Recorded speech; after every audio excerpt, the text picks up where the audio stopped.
tremor diante desse altar e também diante dos meus amados pastores, a diretoria da nossa convenção, em nome do pastor João Gonçalves Mendes, nosso presidente. Abraçar todos os companheiros, os quais já tive o prazer de apertar a mão de quase todos aqui no púlpito, e se pudesse de todos vocês. Quero convidar-vos para o momento da mensagem da palavra. Abramos nossas Bíblias no Evangelho de João, capítulo de número 13, versículos 31 a 38 e capítulo 14, versículos 1 e seguintes até o 9. Encontra essa mensagem, vamos acompanhar juntos. Se a mídia estiver preparada, tem um pendrive para você colocar aí, só para uns breves tópicos para interagir melhor. Se tiver, o pastor Adail, por favor, pode ir até lá e levar uma breve cooperação. Nos diz o texto sagrado, Evangelho de João, capítulo 13, versículos 31 a 38 e capítulo 14, versículos 1 até o de número 9. Tendo ele, pois, saído, disse Jesus: agora é glorificado o Filho do Homem, e Deus é glorificado nele. Se Deus é glorificado nele, também Deus o glorificará em si mesmo, e logo o há de glorificar. Filhinhos, ainda por um pouco estou convosco. Vós me buscareis, e como tinha dito aos judeus, para onde eu vou, não podeis vós ir.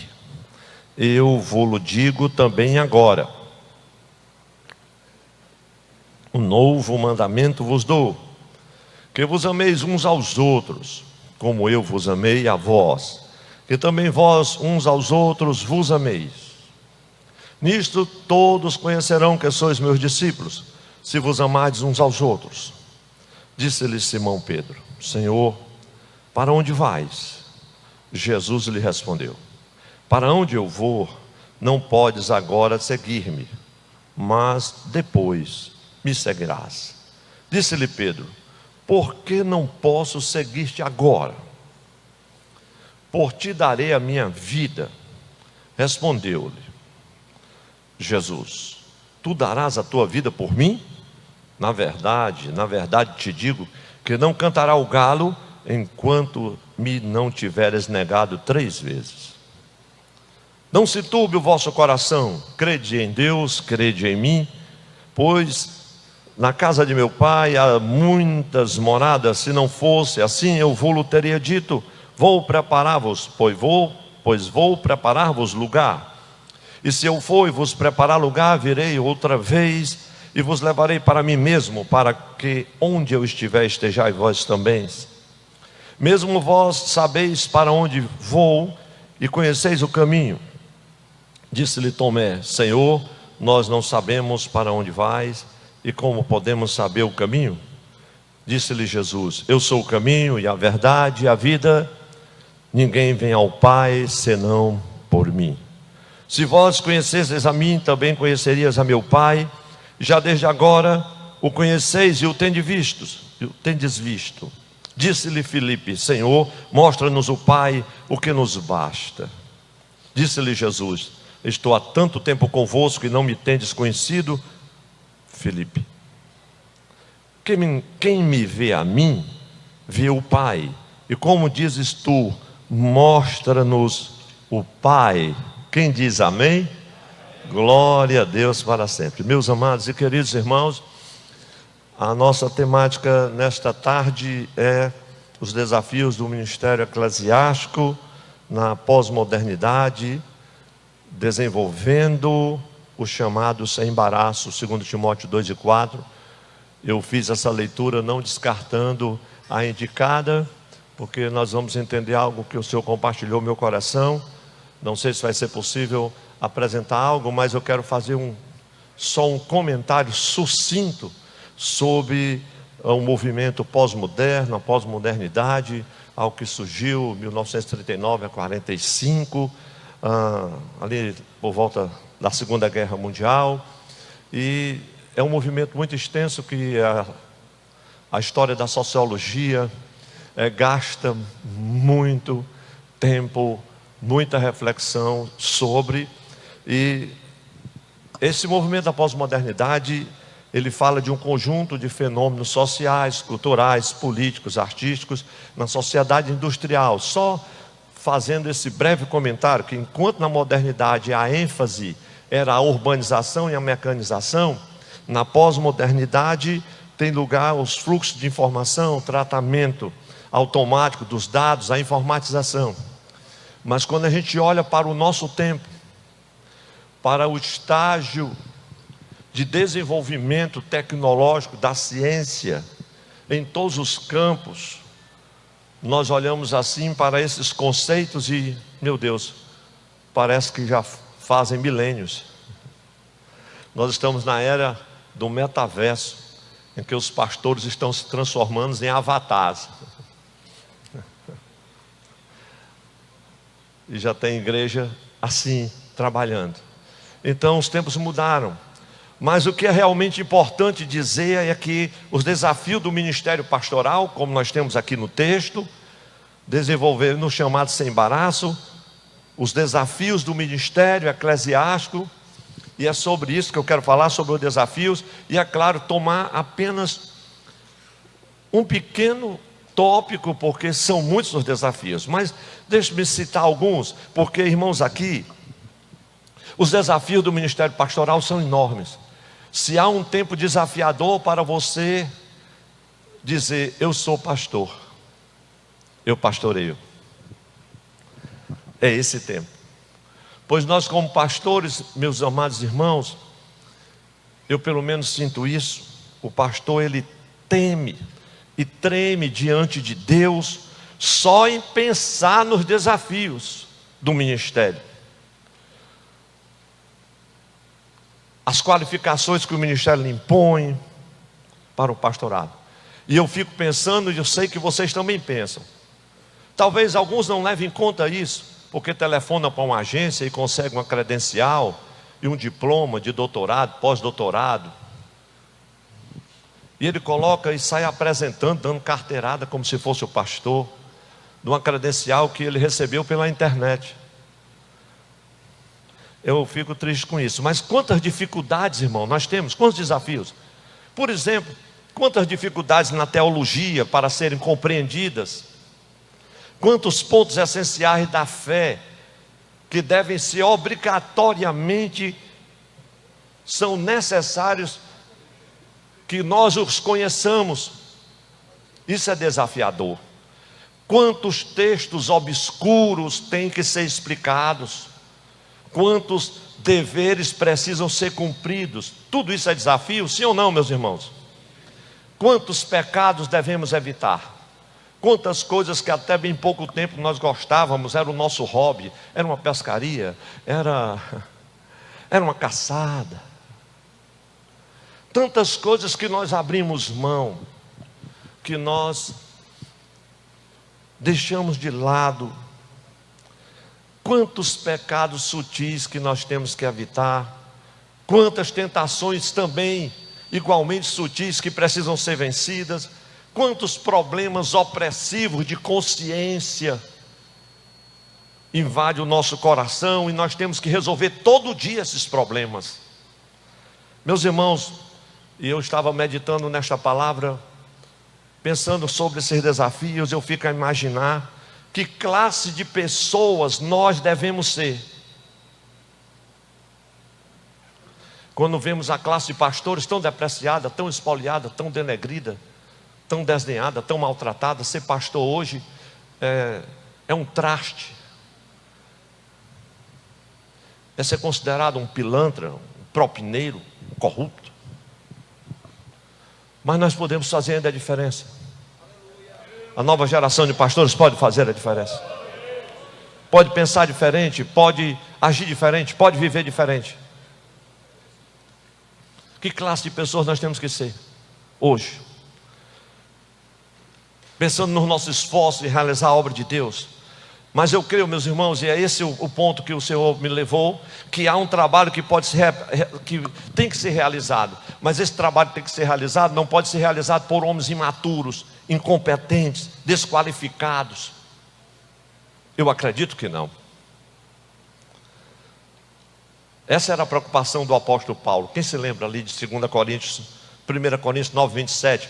Ele dizia, em outras palavras, eu tenho receio de que eu, tendo pregado a outros, eu mesmo seja desqualificado.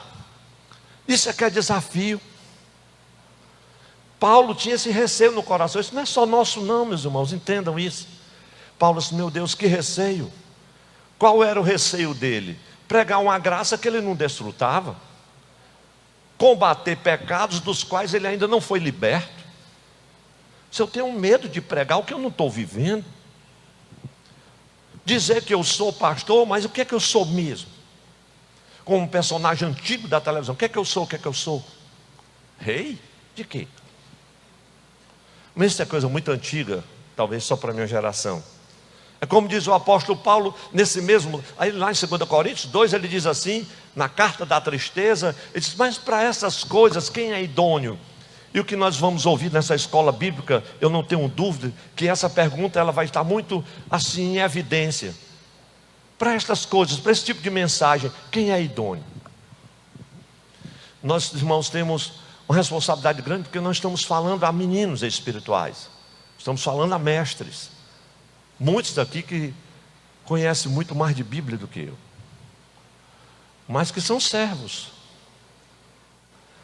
Estamos falando aqui para doutores na palavra do Senhor, homens que pregam a palavra do Senhor praticamente todo dia. Então, em certa forma, eu tenho alguma facilidade de poder me dirigir a vocês. Mas realmente, meus irmãos, são muitos os esforços, os desafios do ministro do Evangelho que ele tem que enfrentar. Então o desafio mais recente, e aqui nós chegamos a um ponto, o desafio mais recente que desafiou e ainda desafia todos nós do Evangelho, é saber como lidar com a crise. E olha que eu não preciso me estender muito para falar de crise, que nós vivemos hoje. Hoje o pastor João estava aqui agradecido, coração jubiloso. Irmãos, que tal sermos gratos deste encontro? 2 anos impedidos. Eu acredito que se todos os pastores tivessem o devido juízo no lugar, todos teriam feito a inscrição, estariam aqui.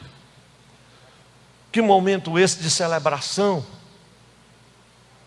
depois de 2 anos de uma crise, de uma pandemia, em que perdemos centenas e centenas de companheiros. A igreja de Fortaleza perdeu 16 pastores,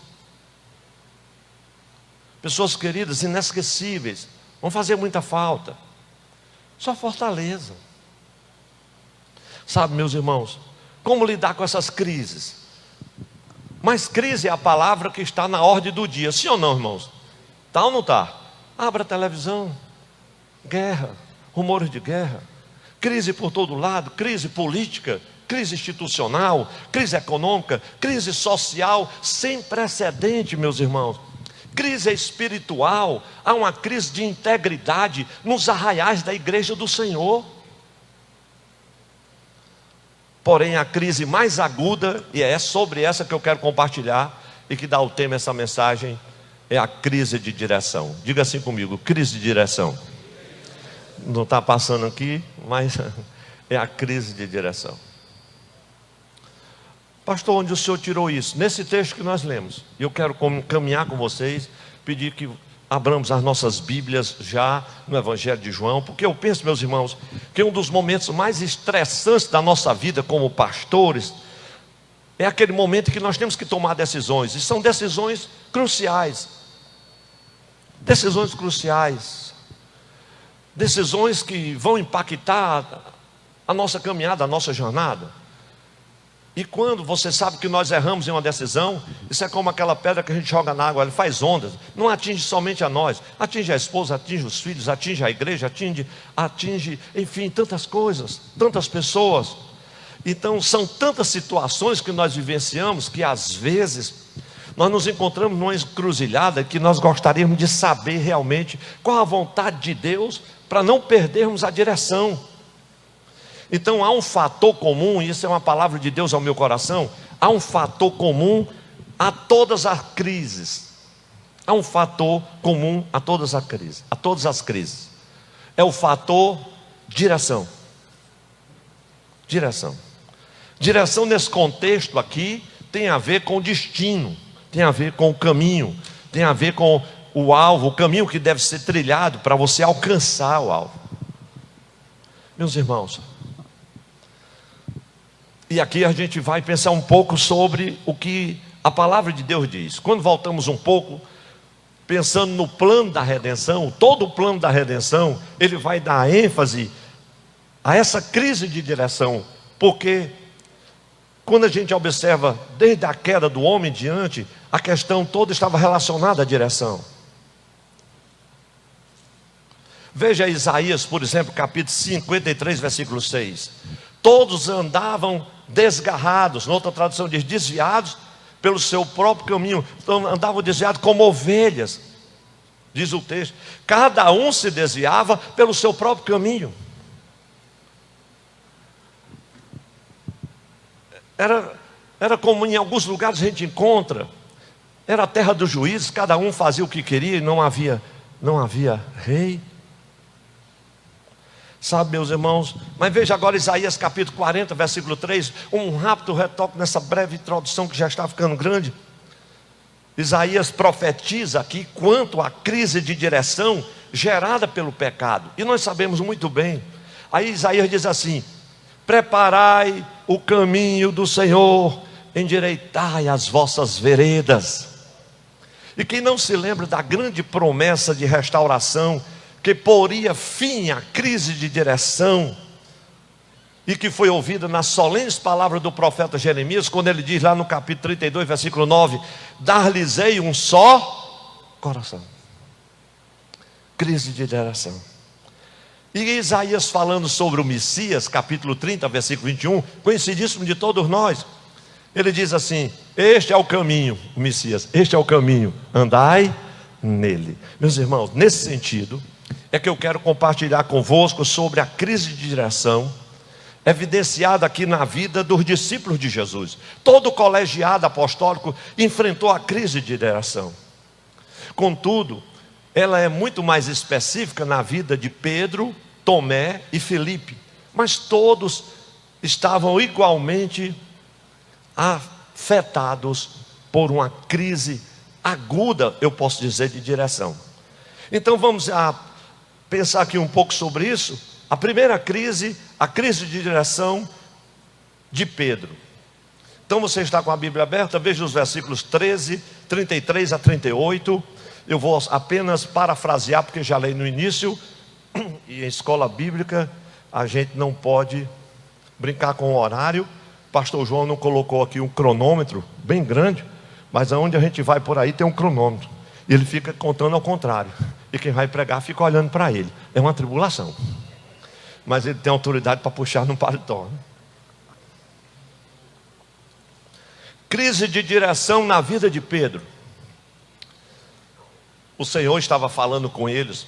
Era um cenário, meus irmãos, é um cenário que em Lucas começa do capítulo 9, a jornada de Jesus para Jerusalém.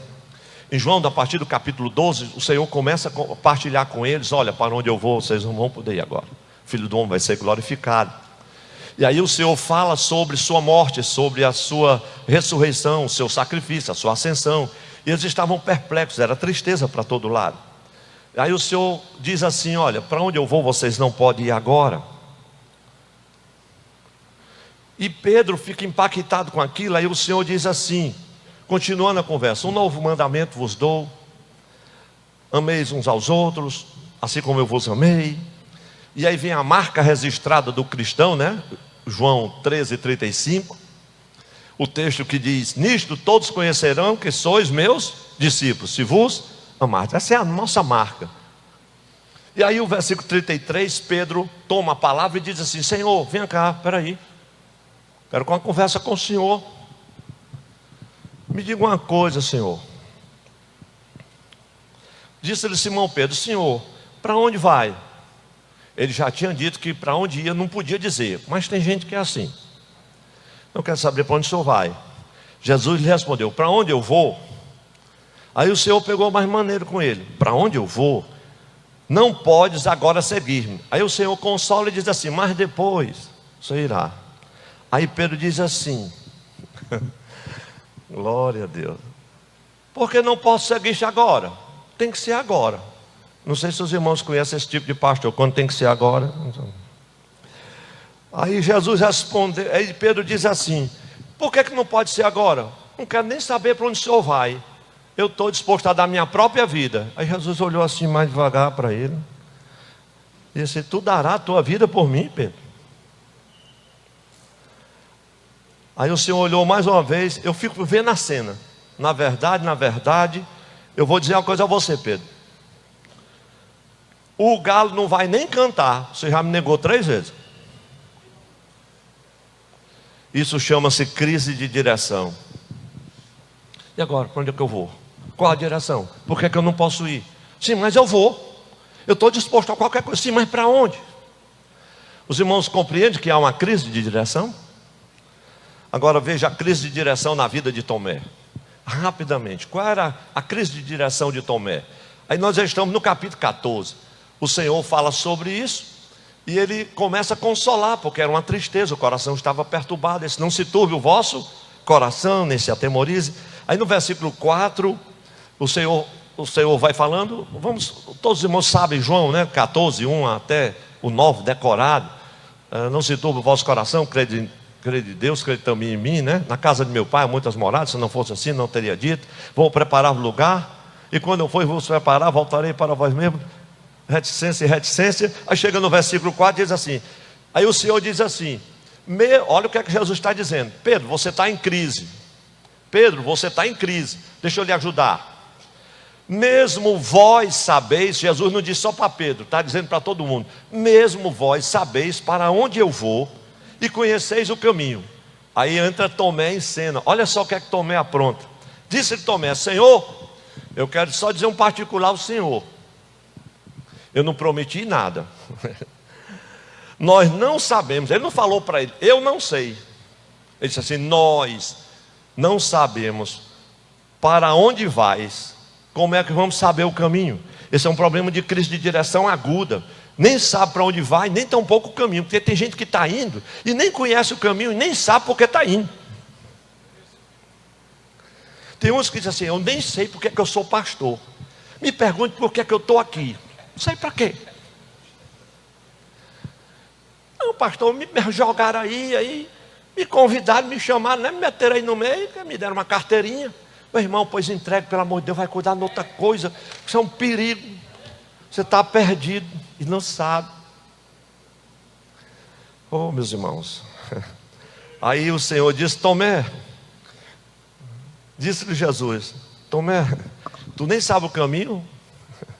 Disse-lhe Tomé: Senhor, nós não sabemos para onde vai, como podemos saber o caminho? Disse-lhe Jesus: eu sou o caminho, a verdade e a vida. Ele perguntou só para onde ia. Ele já disse que era o caminho, que era a verdade, que era a vida.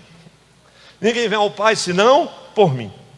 Crise de direção. Não sabe para onde vai, nem sabe qual é o caminho. Mas veja agora a crise de direção na vida de Filipe, que é uma coisa assim incrível. Versículo 6 diz assim: disse-lhe Jesus: eu sou o caminho, a verdade e a vida, ninguém vem ao Pai, não ser por mim. Versículo 7. Olha o que é que o Senhor está dizendo: se vós conhecesseis a mim, também conhecerias a meu Pai, desde já agora o conheceis, e o tendes visto. Jesus está dizendo, você está perguntando, se vocês conhecessem a mim. Aí o Senhor está acrescentando alguns detalhes, que era importante saber com quem ia pelo caminho. Se vocês conhecessem a mim, conheceriam o meu Pai, desde já agora o conheceis e o tendes visto. Aí entrou um camarada, discípulo de Jesus, pastor como nós, vamos dizer assim. Aí ele vai e diz assim: Senhor, mostra-nos o Pai, que é o que nos basta. Aí Jesus diz assim: eu não estou acreditando, Felipe. Eu acabei de dizer, quem conhecia a mim conhecia o Pai, e que vocês tinham acabado de conhecer, porque está aí, o Pai está lá e está aqui. Aí disse-lhe Jesus: eu não acredito, Felipe. Há tanto tempo eu estou convosco, 3 anos. 3 anos de caminhada e ainda tinha uma crise de direção. 10 anos de ministério e ainda está em crise. Vai crescer quando? Meus irmãos, todos nós crescemos. Quantos passos em falso, quantas vezes claudicamos, novos, crescendo, estamos amadurecendo, estamos na jornada, mas é inadmissível que a gente não cresça, não redirecione, não mude a rota. Parece o Waze, né? Mudança de rota, aquele negócio. Será que é tão difícil mudar a rota? Não, não vou mudar. Meus irmãos, Jesus tinha por certo que os discípulos já não estavam mais naquela situação, naquele estágio. Há tanto tempo eu estou com vocês e vocês ainda estão com essa mesma pergunta? Quem me vê a mim, vê o Pai. E como tu dizes, Filipe, mostra-nos o Pai. Você não está enxergando, porque, meus irmãos, tem gente assim. O caminho está aqui, a direção está posta, mas me mostre. Mas está aqui, eu não estou vendo. Aí o problema é cegueira. O problema é o problema dos homens que regulavam o passo da religião no seu tempo, os fariseus. Tem olhos, mas não veem. Meus irmãos, qual não foi a surpresa de Jesus? Havia uma crise de direção aguda no coração daqueles homens. Agora eu quero compartilhar convosco sobre alguns fatores da crise de direção que afetaram os discípulos de Jesus. Alguns fatores. Primeiro fator, dúvida. Está muito claro, eu passo rapidamente. A dúvida de Pedro: por que é que eu não posso ir agora? Por que é que eu não posso fazer agora? Por que é que eu não posso mudar agora? Até quando eu vou esperar?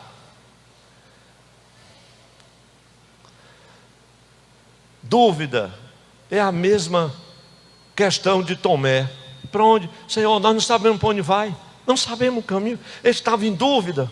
E eu lembro-me de tantas passagens no Evangelho, quando ele disse: e agora o que é que vai ser? Como é que vamos fazer? E como é que vamos comer? E o que é que nós vamos vestir? Aí o Senhor olha para eles e diz assim: Sermão do Monte, estamos estudando agora na EBD. Por que andais ansiosos? Porque vocês estão ansiosos. É ali do capítulo 6 de João. Oh, glória a Deus. Porque vocês estão ansiosos quanto ao que vai comer, quanto ao que vai beber. Aí o Senhor diz assim: o vosso Pai Celestial sabe o que você precisa. Você pode olhar para quem está ao seu lado. Só vou pedir essa vez, porque isso às vezes contraria alguém. Diga assim: o Pai Celestial sabe o que você precisa. O Pai já sabe o que você precisa. Oh, glória a Deus. Vocês se lembram desse mesmo Filipe do capítulo 6 de João? Jesus chega para Filipe e diz assim: Filipe, me diga uma coisa. O que é que a gente faz para dar pão para essa multidão que está aí? Aí Filipe olhou e disse assim: Senhor, eu quero dizer uma coisa. 200 dinheiros de pão não dá para alimentar esse povo. Aí o texto de João diz assim: o Senhor perguntou a ele isso, mas já sabia o que é que ia fazer. Fique descansado que Deus já sabe o que é que vai fazer. Dúvida muitas vezes é cegueira da mente imposta pelo diabo. Deus está com você, meu irmão, com a tua família, com o teu ministério. Deus já sabe o que vai fazer. Dá até para dar glória a Deus. Quando o pastor dá glória a Deus, é porque o negócio vai ser bom. É verdade, pastor não dá glória a Deus com qualquer coisa não. Pastor é seletivo, para você arrancar um glória a Deus do pastor, só Jesus de Nazaré. Brincadeira não. Então, não olhe nem para mim não. Se Jesus disser alguma coisa, vocês recebam aí. O Pai Celestial sabe. Então, dúvida é um fator. Outro fator, perturbação. Fator que aciona a crise de direção. Perturbação, meu irmão. Incerteza, insegurança quanto ao futuro. Você pode imaginar a expectativa de Pedro, daqueles discípulos: Senhor, mas como é isso? Nós estávamos esperando um reino beligerante, bélico, um trono, um rei, e agora o Senhor está indo para Jerusalém, disse que vai morrer, vai ser crucificado e vai ser sepultado, e ao terceiro dia ressuscita. Sim, meu cargo de primeiro-ministro e a secretaria de Estado que eu estava esperando. Aí Jesus disse: não, mas meu reino não é esse. O trono é uma cruz. Aí ele estava louco com aquilo. Era muita tristeza, perturbação, e o Senhor disse assim: não se perturbe, eu me perturbo. Não tem crente assim? Uma vez eu disse ao obreiro: meu irmão, você é bem-aventurado, pastor, eu sou um desgraçado, acabaram com a minha reputação. Injúria, calúnia, suspeição, ilação, ele sabia todos os termos decorados. Aí disse: mas você é bem-aventurado? Sou não, mas está escrito na Bíblia, está no Sermão do Monte. Bem-aventurados sois vós quando vos caluniarem, injuriarem, mentindo, disserem todo mal contra vocês. Ele disse: oh meu Deus, sou bem-aventurado numa desgraça dessa. Ele sossegou mais o coração dele. Vocês se lembram, irmãos, tem umas coisas assim que você se perturba. Jesus lá no Monte da Transfiguração, ali Lucas 9, e aquela magnificência da glória de Deus, Pedro, Tiago e João, a voz gloriosa do Senhor. Quando Jesus desce, os discípulos estavam embaixo no sopé do monte, tentando expulsar um demônio de um rapaz lunático, caía no fogo, caía na água. Era uma coisa terrível. Quando Jesus chega, ele disse: Senhor, diga aí por que é que a gente não pôde expulsar. Ele disse: porque esse tipo de demônio aí só vai quem sobe do monte. Monte não é lugar para armar tenta. Monte é lugar de consagração, para descer consagrado e expulsar demônio embaixo. Mas ainda tem outro fator relacionado à crise de direção, que é a decisão precipitada. Eu vou contigo até a morte. Eu estou com você e não abro. O irmão faz um grupinho para poder aprontar alguma coisa. Cadê a barca assinada para me assinar? Estou no grupo, pode botar no grupo. Foi eu que compartilhei, sou eu mesmo, eu sou macho. Pensei que você era pastor. Porque ser pastor, irmãos, é um negócio muito sério. Eu sei que vocês não estão entendendo o que estou dizendo. Decisões precipitadas. Ele quer morrer por uma causa que ele não sabe direito. Escolhas erradas. Disse-lhe Pedro: por que eu, olha o texto aí, irmão, do versículo 36 a 38. Por que eu não posso seguir-te agora? Eu darei a minha própria vida. Meus irmãos, tem pastor dando a vida no ativismo, fazendo parede, tijolo, construindo para 20 pessoas, 10 anos, e o campo só faz diminuir. Às vezes estão todas quebradas. Está faltando um direcionamento, irmão. Eu preciso caminhar. Sabe, irmãos, decisões precipitadas, escolhas erradas. Você já imaginou chegar assim a mãe e dizer assim: mestre, eu queria conversar com o senhor. Dá para o senhor, lá no seu reino, quando o senhor estiver entronizado, colocar o meu menino na direita e o outro da esquerda? A mãe não queria nada não, queria só o primeiro e o segundo. Os dois meninos. Aí Jesus disse: oh meu Deus, você não sabe nem para onde é que eu estou indo. Ele quer ficar lá no lugar do ladrão? Não. É para lá. Vai ficar um à direita, o outro na cruz.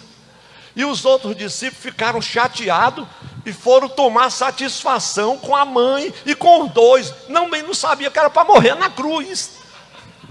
Diga assim, levantando comigo: isso é que é crise de direção, irmão. A mãe chegou, aqui e acolá chega uma Salomé dessa lá no meu gabinete: pastor, você lembra do meu menino? É um rapaz bom. É bom, mas não é para ser pastor. É capacitado, mas não é para ser pastor. Mas consagra, pastor, pelo menos para honrar. Não tem umas consagrações só para honrar? Não, o irmão já está com 80 anos, vamos consagrar só para o bichinho morrer, pastor. Irmão, eu sei que as coisas precisam mudar, sabe? Porque as consagrações, elas começaram a se avolumar nesse Brasil todo. Hoje a nossa igreja, ela tem mais pastores do que a Ordem dos Advogados do Brasil, do que o próprio PT talvez, de filiado. Ou mais de 100 mil pastores. E eu não tenho nada com isso. Oxalá que cresça cada vez mais. Eu só quero dizer uma coisa: que tem muita gente sendo pastor por indicação, sabe? Favorecimento, por troca de alguma coisa, de alguma recompensa, de apadrinhamento. Mas eu vou desviar a rota um pouquinho, porque isso aqui, ainda bem que não é ano de eleição. Aí Jesus disse para ele, e como disse para nós: errais não conhecendo as Escrituras e nem o poder de Deus. Pedro diz assim: por que o senhor não pode? Não vá para Jerusalém não. O senhor não vai para Jerusalém. O senhor olhou assim: meu Deus, não é mais Pedro não. Para trás de mim, Satanás. A crise de direção gera uma legalidade para que o diabo entre em ação. De repente é o diabo que está falando. Eu escuto às vezes alguns pastores e comentando alguma coisa, eu assim: não é ele, Jesus, é o diabo. Para trás de mim, Satanás. É claro que a gente não vai confrontar assim. Mas, irmãos, pensando sobre o quanto a crise de direção tem afetado as pessoas, levando-as, eu já tenho que encaminhar o restante da mensagem, não passarei da hora, 1 minuto.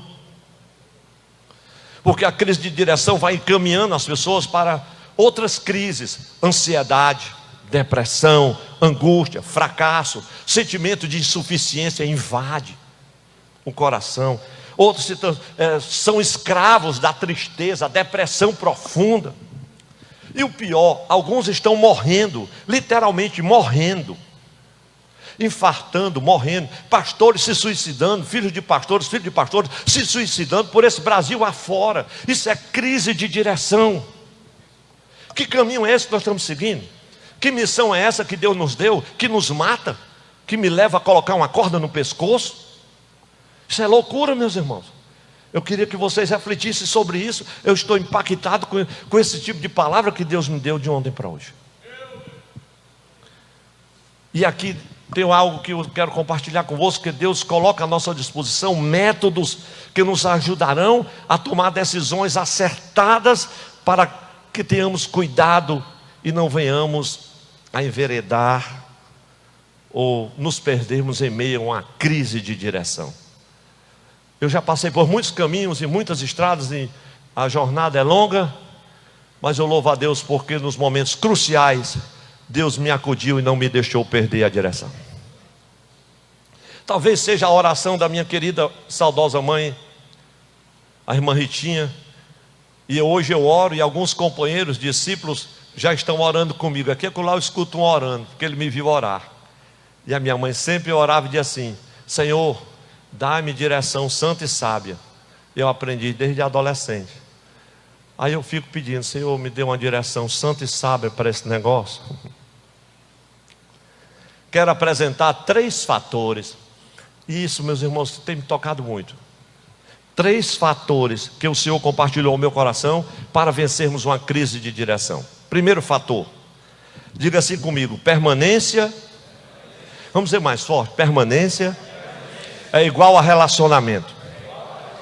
Aí nós vamos voltar agora no Evangelho de João para o capítulo 15. Veja o versículo 4, a parte A. Permanência é relacionamento. Permanecei em mim, e eu permanecerei em vós. Permanência é relacionamento. Agora veja o texto de João capítulo 15, versículo 1 até o 4. Todos os pastores sabem decorado. Eu vou até suprimir. Eu sou a videira e meu pai é o lavrador. Vós sois os ramos. Todo ramo que não der fruto, e limpa todo aquele que dá fruto, para que dê mais fruto. Aí no versículo 4, Jesus começa a falar sobre o que é o relacionamento correto. Veja o texto. Jesus começa com o fato de nós estarmos limpos através da palavra. Tem uma poda.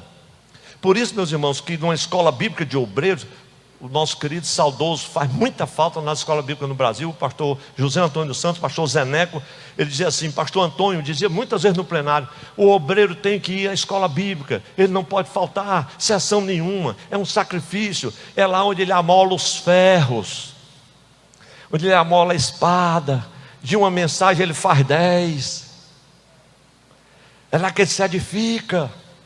Pastor Zé Antônio dizia muito isso.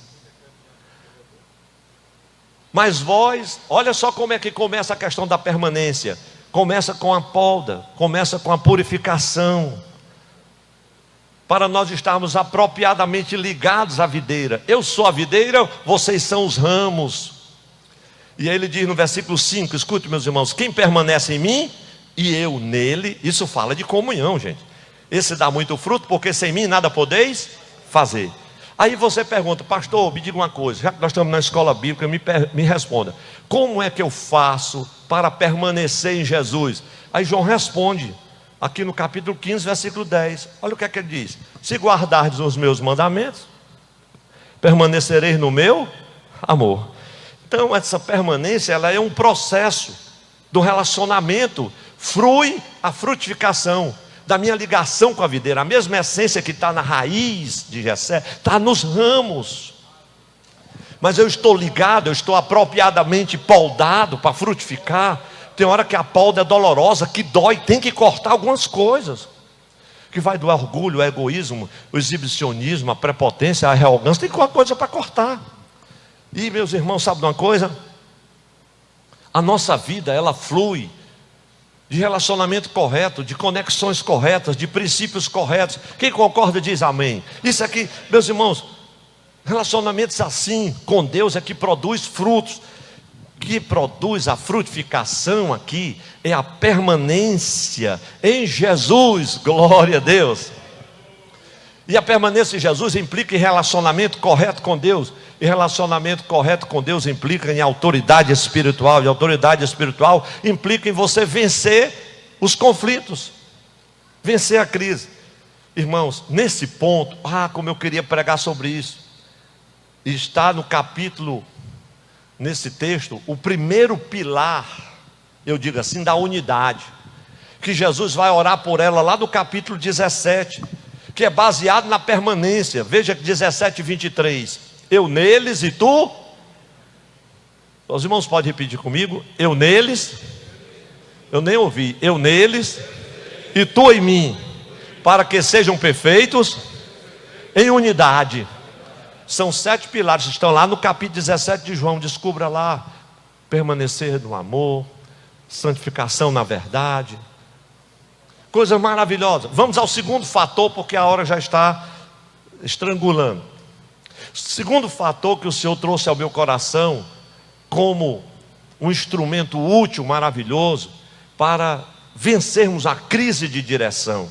Porque, meus irmãos, se há alguma coisa hoje terrível, premente, urgente no nosso meio, no meio evangélico dessa nação, chama-se lidar com a crise de direção. Pelo menos foi o que Deus me trouxe ao coração. Aí agora nós vamos ao capítulo 16 de João. Capítulo 16 do Evangelho de João, que é um capítulo belíssimo. Ele começa, a verdade é o sermão de despedida de Jesus. Os irmãos, é bom falar para quem já conhece a palavra, fica mais fácil. É o sermão de despedida de Jesus. Esse é um sermão pleno de encorajamento, pleno de estímulo. O Senhor está consolando os discípulos. Para quem estava perturbado, triste, sem direção, sem entender as coisas, e aí o Senhor começa a conversar com eles, levando consolo. Jesus sabia que eles passariam dentro de poucos tempos, poucos dias, uma dolorosa provação. Uma dolorosa provação, meus irmãos, quando a fé deles seria testada, o testemunho também.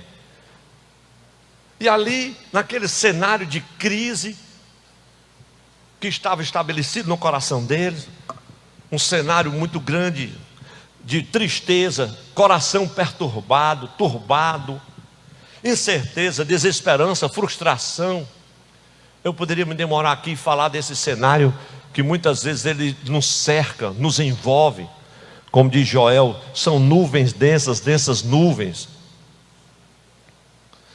Mas o próprio Jesus reconhecia a tristeza dos discípulos.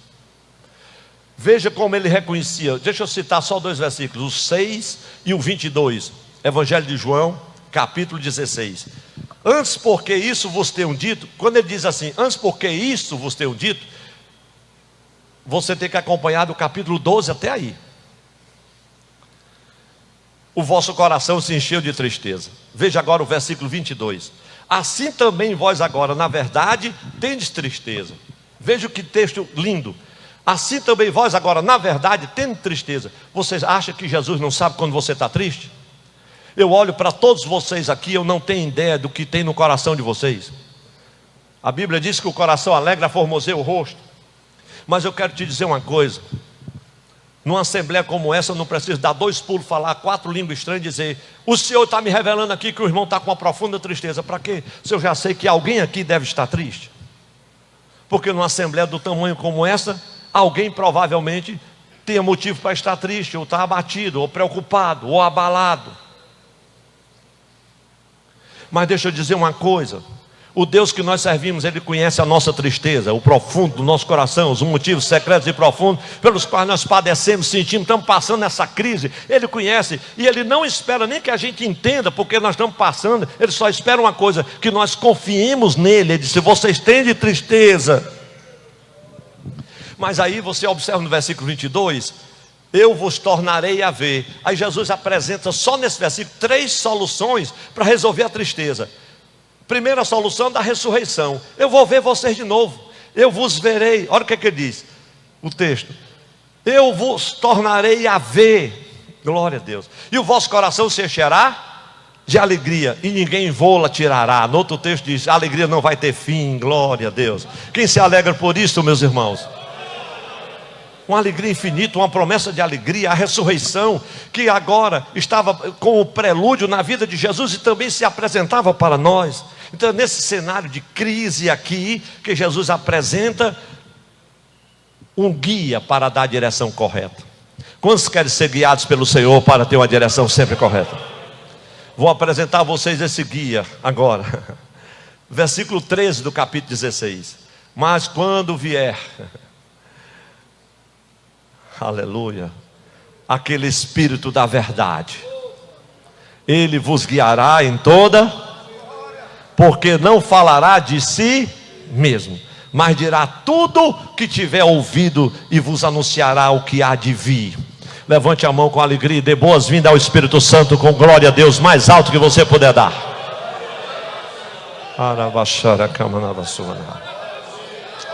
Aleluia. 10 segundos para dar glória a Deus. Glória ao Pai, ao Filho e ao Espírito Santo de Deus. Aleluia. Meus irmãos, se não fosse o Espírito Santo, não tinha ninguém aqui. Nós estávamos mortos.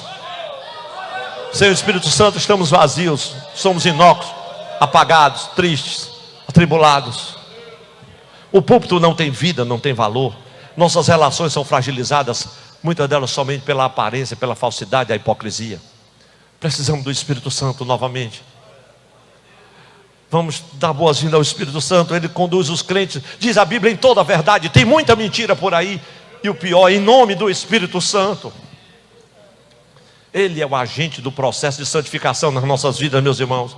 Quando vier o Espírito, o que é que ele faz? Versículo 8 do capítulo 16. Convencerá o mundo. Convencerá o mundo do pecado, da justiça e do juízo. É o Espírito Santo, meus irmãos, que nos convence a seguir na direção certa. Mude a rota agora, enquanto é tempo, diz o Espírito Santo.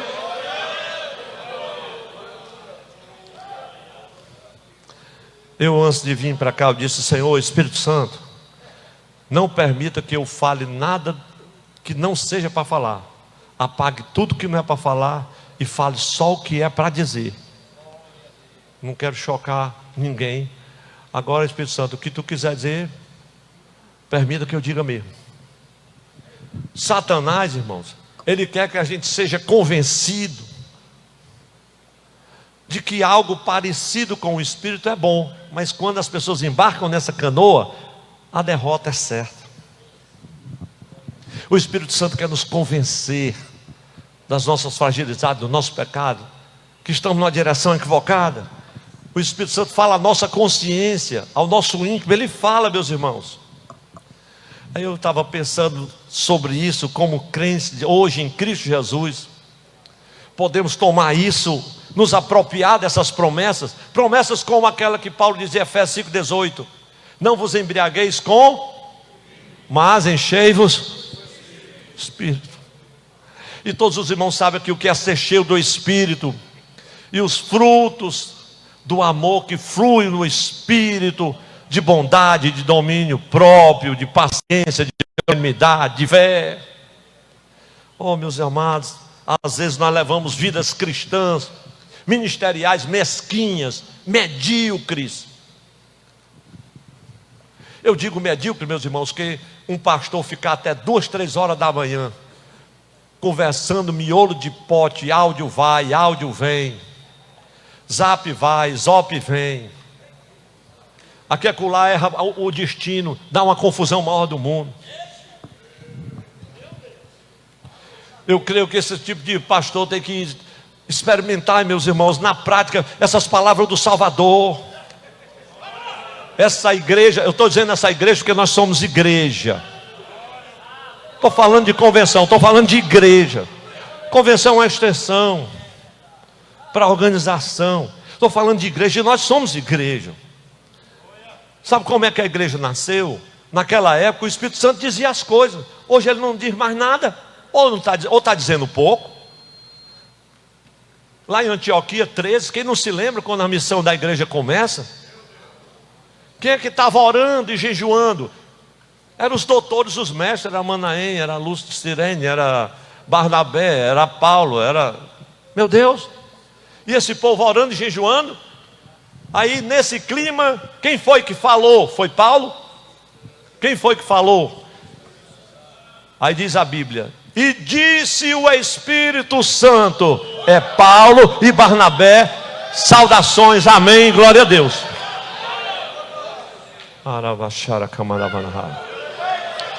O Espírito Santo precisa voltar a falar. Me permita os obreiros mais jovens, só os mais jovens, que eu vou me dirigir agora aqui aos anciãos. Pastor João Bezerra, muito tempo comigo ali, eu fazendo as atas da convenção, escrevendo na mão. Você lembra, pastor João?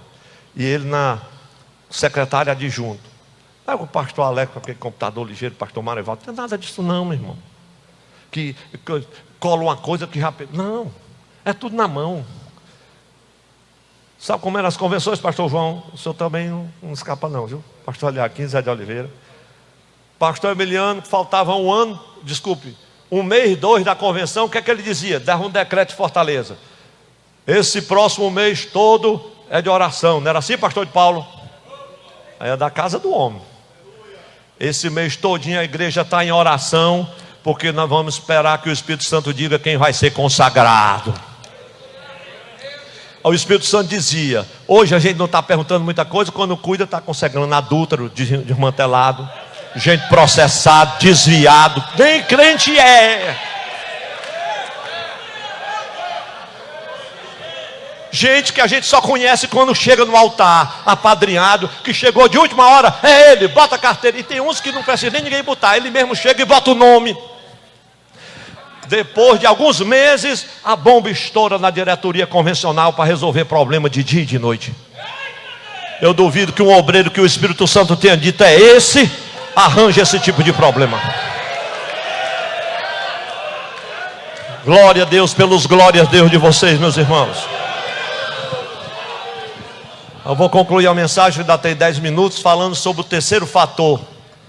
O primeiro fator que eu falei, meus irmãos, vocês se lembram? Permanência é igual relacionamento. Segundo fator, o guia define a direção. Ou o Espírito Santo volta a nos direcionar, a dirigir os nossos passos, ou nós vamos ficar do jeito que nós estamos. Eu não estou falando do Brasil não, vou falar aqui de nós mesmos, nós estamos em casa. Terceiro fator que Deus tocou no meu coração. Diga assim comigo: o diálogo define a ação. João capítulo 17. Agora os irmãos imaginem, eu não posso ter a pretensão de em 10 minutos pregar o capítulo 17 de João. Mas vocês já pregaram muitas vezes, eu também, em tantos versículos. Mas eu quero só deixar claro uma percepção que o Espírito Santo compartilhou no meu coração. Abra aí a Bíblia no capítulo 17, acompanhe comigo, meus irmãos. Porque aqui o Senhor começa o texto dizendo assim: Jesus falou estas coisas. Aí você pergunta, que coisas? Começa lá do capítulo 12 e vai chegar lá no 17. Foi as coisas que ele falou. Pastor, como é que o senhor sabe que eu li tudinho? Várias vezes. Jesus falou estas coisas. Aí o que é que ele faz? E levantando os olhos, Semana passada eu escutei tantos amados pregadores aqui, ao vivo assim. Tive o prazer de dar-lhe um abraço e tirar uma foto com ele, pastor Valdir. Só não sei dizer o resto do nome dele. Não é, Jó, que dá ultimato, né, Tiago? E ele foi dar uma palestra para os pastores, lá na igreja do pastor Mário Levi, na presbiteriana, sobre a face oculta da igreja, a face oculta da missão, unidade. É o tema do encontro da CEPAL. A face oculta, unidade, a face oculta da missão. E ele leu esse capítulo 17 e leu só essa frase. Jesus falou estas coisas e ele leu só isso. E levantando os olhos ao céu, falou 1 hora. Eu disse, meu Deus, eu acho que eu fui lá no terceiro céu com aquela palavra de Deus. Ô, palavra do céu. Agora, eu queria compartilhar com você só essa outra frase. Pai, é chegada a hora. Levante sua mão comigo e diga assim: Pai, é chegada a hora. Como não dá para o capítulo 17 todo, vamos ficar só aqui. E eu creio que vai ser, quem sabe, inspiração para os pastores pregar. Eu estava meditando e pensando, por que uma hora determinada, irmãos, ocorreria aqui na vida de Jesus? Isso é recorrente no Evangelho de João, sabe? Eu poderia citar aqui o capítulo 12, quando essa hora se aproxima. Quem se lembra lá das bodas de Caná da Galileia, quando Jesus diz, Maria chega e diz, faltou o vinho, ainda não é chegada a minha hora. Jesus tinha consciência dessa questão da hora, porque essa hora vai sempre indicar um lugar especial, um momento de crise. Os irmãos creem que a chegada a hora da igreja, nós estamos vivendo um momento de crise, é isso que Deus quer falar aqui, de crise, de destino. Mas vamos em frente. Isso, por sua vez, meus irmãos, também me faz refletir sobre o seguinte: vai nos orientando que o Senhor está no controle, dirigindo os nossos passos. Você não está atrasado nem adiantado. Vai chegar a hora. Chegou a hora é agora. A hora é agora. Deus vai estar mostrando o seu desígnio, o seu propósito para cada um de nós. Então, durante o ministério de Jesus, ele sempre estava advertindo os discípulos: olha, estejam atentos para diversos acontecimentos. Eu poderia citar tantos. Vocês conhecem a face do céu, mas vocês não conhecem quando é que vai chover e tal, e vocês não sabem. Quer um sinal? Não tem sinal para vocês. O sinal já foi dado. E no final do sermão de despedida de Jesus, aqui, versículo 32, 16 e 32 agora, ele dirige as palavras aos discípulos. Veja como é que ele diz, irmãos: eis que chega a hora e já se aproxima. E aí ele entra no capítulo 17 e diz assim: chegou a hora. Aí o capítulo 17, meus irmãos, o capítulo 17 é como se fosse assim um grande ato de uma peça maravilhosa que vai começar. E Jesus abre as cortinas assim. É o diálogo do pai com o filho.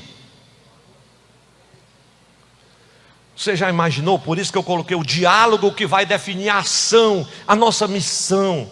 Então note que ele começa a apresentação do diálogo aqui, a conversa, diz assim: Jesus falou estas coisas. E eu poderia aqui falar todos os versículos que tem anotado daquilo que ele falou antes, da questão da hora. Mas meus irmãos e irmãs, esse diálogo maravilhoso, é tão maravilhoso, eu recomendo a você fazer uma experiência que eu já fiz. Tente ler o capítulo 17 de João de joelho, numa hora sossegada, que não tiver ninguém perto de você. Sabe, irmão, porque esse diálogo aqui contém coisas profundas, anseio do coração do Senhor. É Ele conversando com o Pai, e o alvo somos nós. Então os anseios profundos do coração de Deus vão se descortinando nessa oração intercessória.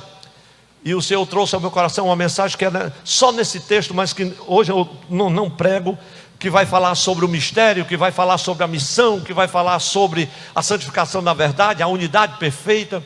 Mas, irmãos, veja, Jesus termina a oração agora com a sensação de plenitude, de completude. Não há crise. Levante sua mão pela fé e diga assim: não há crise. Aleluia.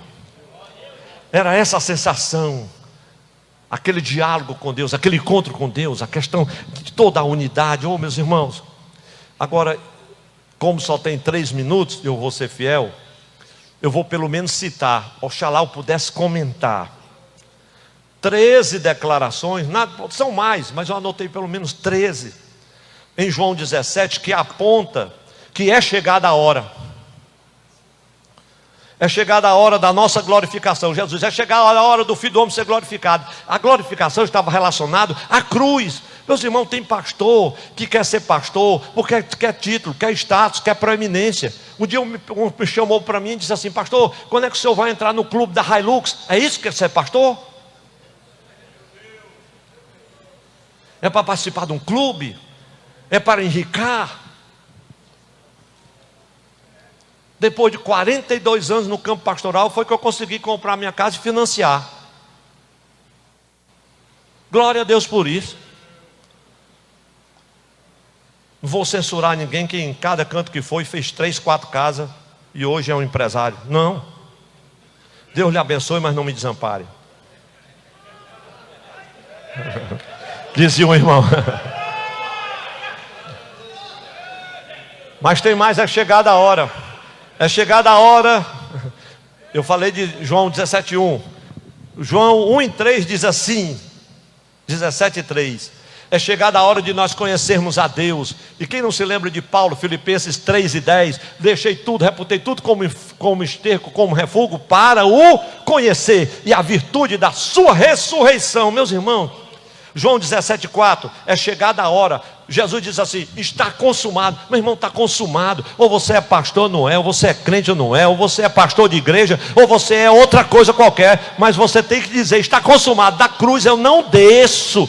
Desce se tu for o Filho de Deus. Não desço, está consumado. Eu já estou crucificado para o mundo, e o mundo está crucificado para mim. Tem uma cruz para o mundo e uma cruz para o eu. Oh, meus irmãos, é chegada a hora.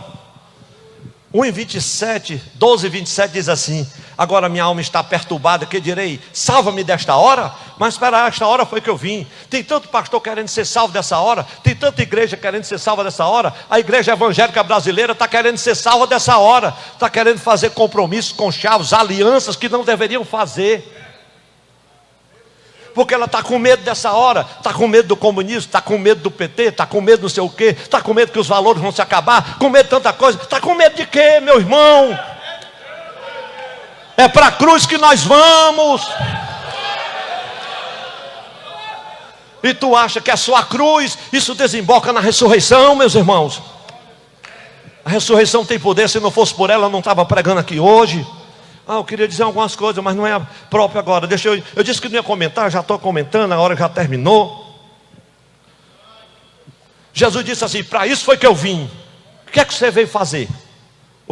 Eu disse para os meus pastores lá, e na escola bíblica aqui de obreiros que teve, numa palestra, eu disse: irmãos, a hora de desistir de ser pastor é agora.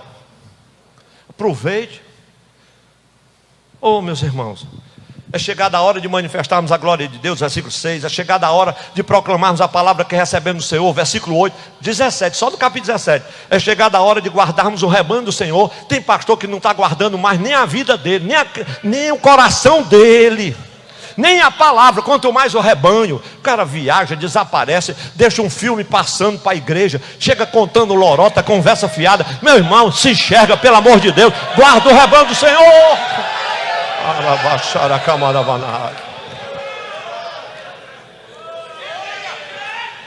Irmão, eu falo muito baixo. Quando eu me exalto assim, eu penso que eu estou gritando muito, sabe?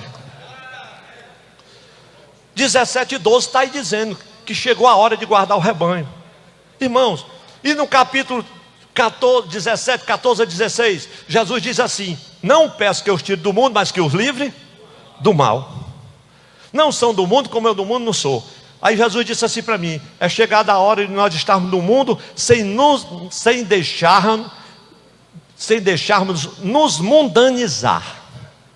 Os irmãos concordam? Chegou a hora de nós estarmos no mundo, mas sem nos mundanizarmos. Porque, pastor João, me desculpe, meu companheiro, nós somos da mesma lavra. Pastores mundanos, pastores carnais, querem matar os outros. Só basta descontrariar, já está fazendo um BO, processa todo mundo, uma confusão dos infernos. Meu irmão, isso é mundo, isso é carne. Adúlteros, soberbos, desavergonhados, profanos.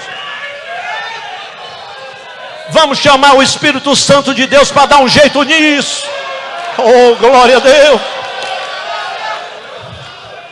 Meus irmãos, porque tem coisa que a gente já fala, rapaz, esse homem não pode ser crente, eu vou matar. O pastor vai entrar num grupo, bota numa rede de não sei quantos pastores, quase 1000, dizendo que vai matar o outro. Me desculpe, será que esse irmão tem vontade de chorar com um negócio desse? Meus irmãos, sabe, é chegada a hora do nosso testemunho, da nossa unidade, testificar, e as pessoas aceitarem Jesus. Sabe por que é fraco o número de pessoas que estão aceitando Jesus? Porque não há unidade. Quando Ele está em nós e nós nele, o Pai é glorificado e o mundo vê. E o que é que o mundo está vendo? Pastor propineiro nos palanques, nos comícios, para cima e para baixo. Aí tu quer que Jesus salve alma onde, meu irmão? Pronta, poucas e boas. Aí eu chego para fazer uma compra. Qual é a sua profissão? Pastor. Sinto muito não aprovar o crédito do senhor. O que foi que houve? Qual é a igreja do senhor mesmo? Não é daquela não, não é daquela não. Mas hoje se eu disser assembleia eu estou ferrado, é pior.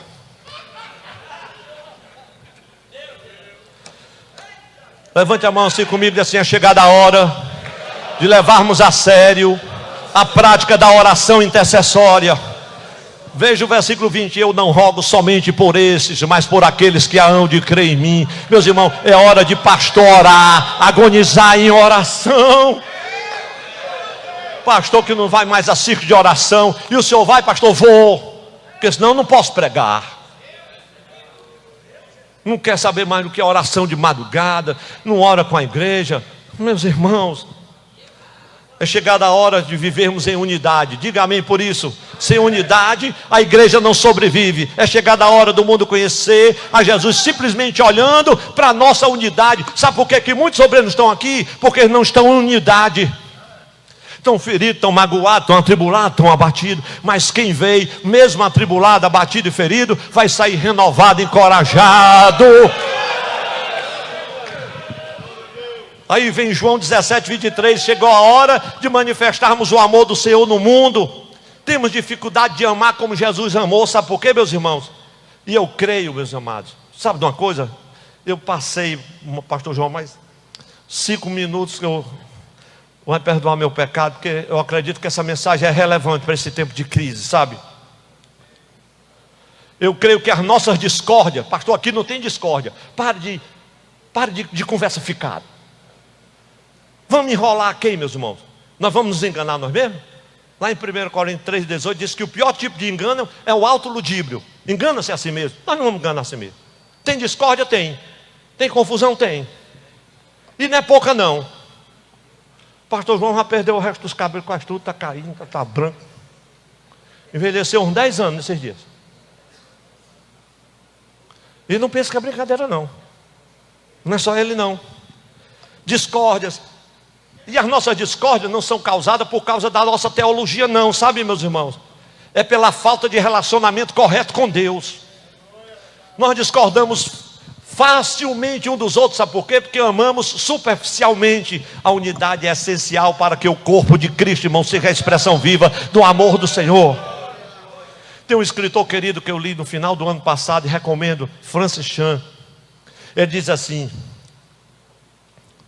desconsiderar a unidade é menosprezar a cruz de Cristo.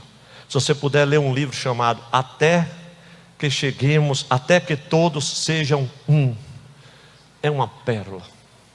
Se eu pudesse, eu teria dado um livro desse a cada um dos irmãos.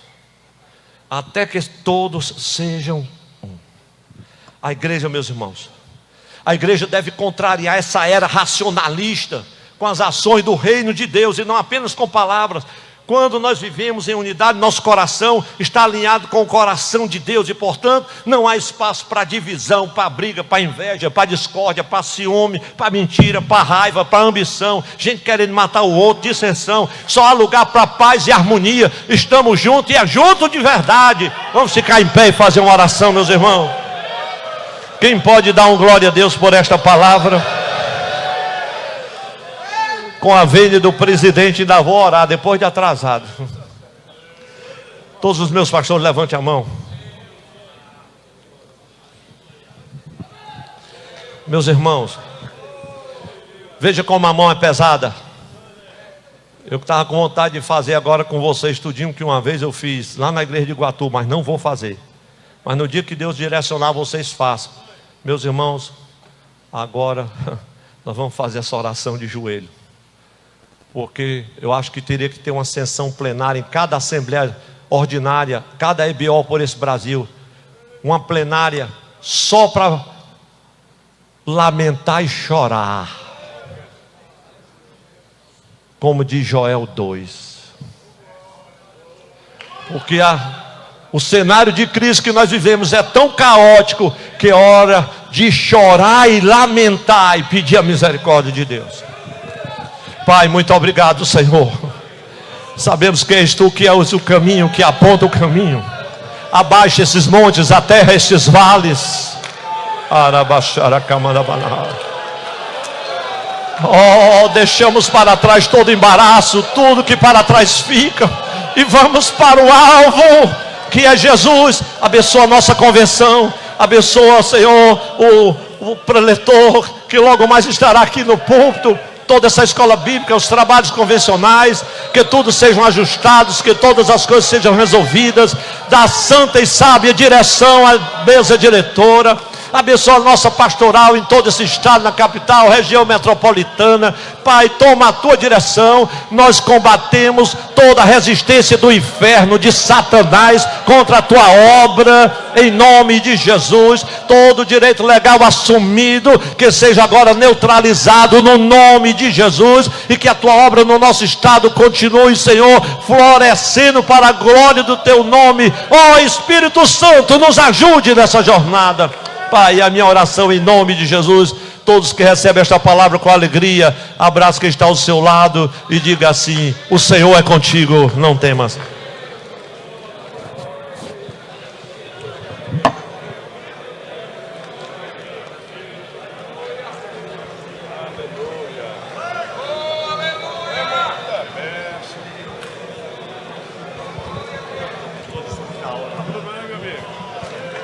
Chegada a hora de voltar.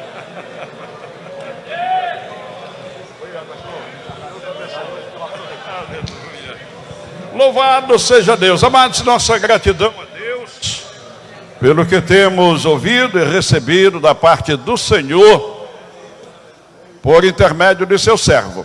Amados, já já a segunda mensagem da palavra de Deus. Pedimos a boa atenção de todos. O Senhor vai continuar falando conosco. Digam amém. Amém. Louvado seja Deus. Estejamos atentos. Quem tem ouvidos para ouvir, ouça o que o Espírito diz às igrejas. Glórias ao nome do Senhor. Pastor Alex.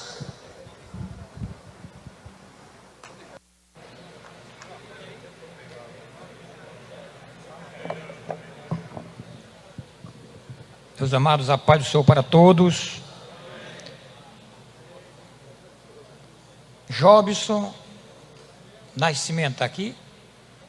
Cartão de crédito perdido. Aqui, meu amado, ó. Pega aqui, Enevilson, pastor Jobson aí. Meus amados, nós queremos dar aqui algumas explicações importantes para os nossos ministros. Qualquer informação que os senhores precisarem sobre a nossa escola bíblica AGO, está no site da convenção, www.org.br,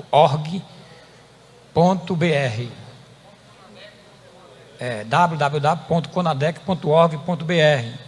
Lá está, inclusive, a resenha da reforma dos estatutos e também o anteprojeto do regulamento.